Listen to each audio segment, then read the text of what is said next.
大家好啊，我係 Tiffany，我已經有好耐嘅時間呢冇同大家分享我嘅湯水啦。近日天氣嘅溫度徘徊喺10幾至20幾度之間，忽冷忽熱嘅天氣令人好容易病。而我今日呢，就想同大家分享一個增強免疫力嘅湯水，就係淮山沙參蟲草花湯。先睇睇今日嘅材料份量先啦。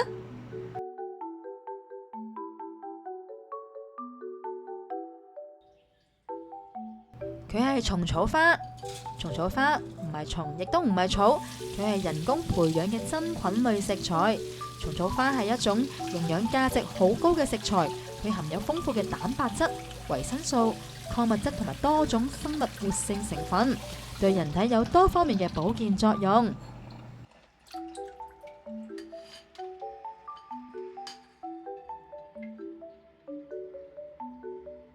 呢個係栗子。佢有健脾養胃、補腎嘅功效。咁一般街市菜檔呢，都會有呢啲已經去咗殼嘅栗子賣噶啦。咁返到屋企呢，就唔使自己再處理。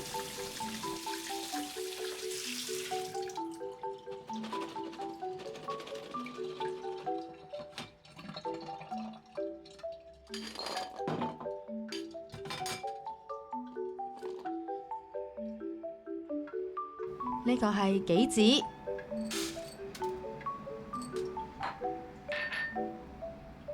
沙參，沙參有清肺化痰嘅作用，而且仲可以養陰潤燥。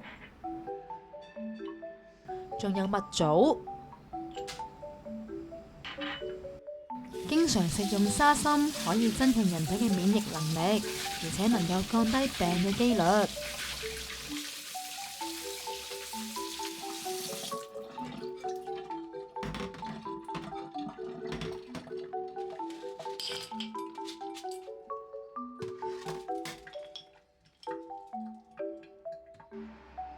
呢個係乾淮山，咁因為呢，我買呢一個呢係有硫磺噶，所以呢，呢個呢我會加水去浸佢15分鐘。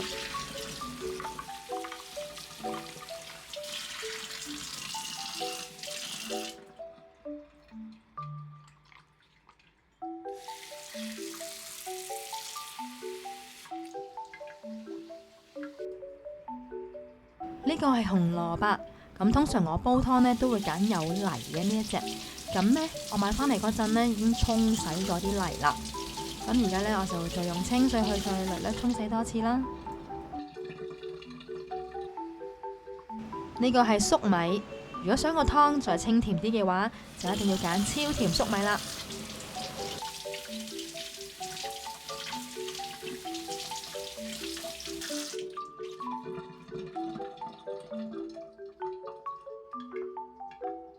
呢個係瘦肉，咁今次我煲湯呢，就揀咗豬展。瘦肉沖洗乾淨之後呢，一陣間就會飛水。今次呢個湯呢，係有助開胃健脾同有助長吸收嘅功效，對於容易傷風感冒、咳嗽、夜晚瞓得唔好、失眠嘅人士嚟講呢，係有調理嘅作用。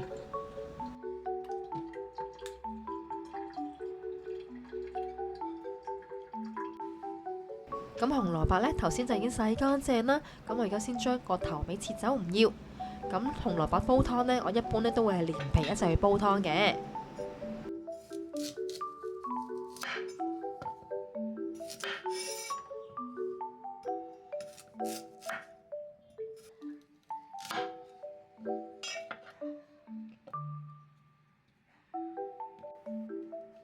咁粟米呢，頭先都已經洗乾淨啦。咁我而家用刀呢個角位呢，將佢切件。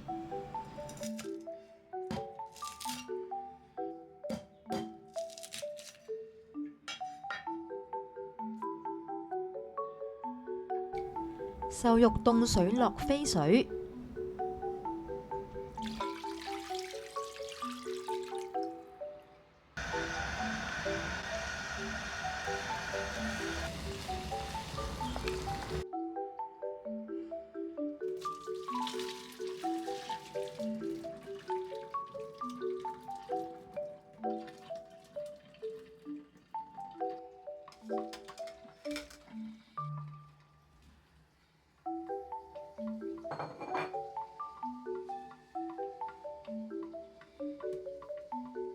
瘦肉飛完水之後，就用清水去沖洗乾淨，然後備用。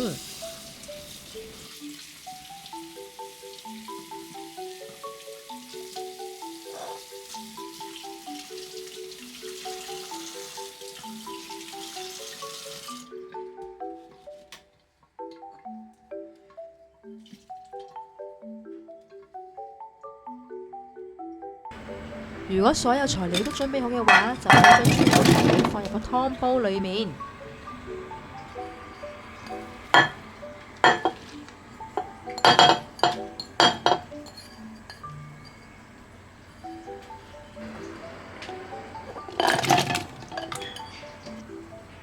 如果大家怕杞子早放入去會有酸味或者係煲爛嘅話呢，可以選擇後下。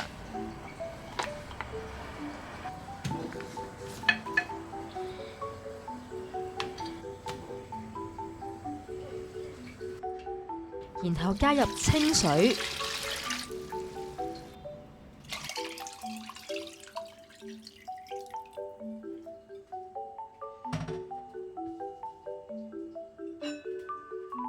最後冚佢煲佢2個鐘，煲好前15分鐘加入鹽就可以啦。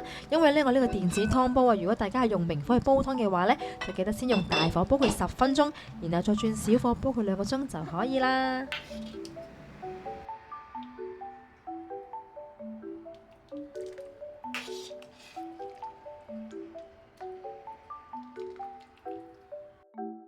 今日同大家分享嘅淮山沙參蟲草花湯就已經煲好啦。如果大家有興趣想知道每一款材料嘅功效嘅話呢，就可以睇翻呢條片下邊嘅資訊欄就睇得翻噶啦。咁下次再同大家再見，拜拜。